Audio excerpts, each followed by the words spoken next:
জীবনে যখনই আপনি কিছু একটা লাভ করবেন তখন সেটা হারানোর ভয় তার সাথেই চলে আসে।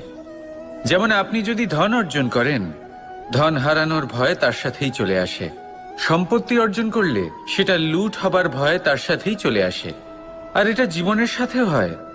যেই মুহূর্তে আপনি জন্ম নেন, মৃত্যুর ভয় তার সাথেই চলে আসে। জন্ম না নিলে মৃত্যু কিভাবে হবে? মৃত্যুর ভয় কোথা থেকে আসবে?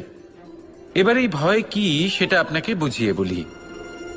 এই ভয় যদি মনের মধ্যে থাকে, জীবনে থাকে, তাহলে যা কিছু লাভ করবেন, সুখ, সম্পত্তি, সুবিধা, ধন, এইগুলি লাভ করার একটা আনন্দ থাকে, এদের সাথে জীবনযাপন করার একটা আনন্দ থাকে। এই ভয় সেই আনন্দ আপনার থেকে কেড়ে নেয়।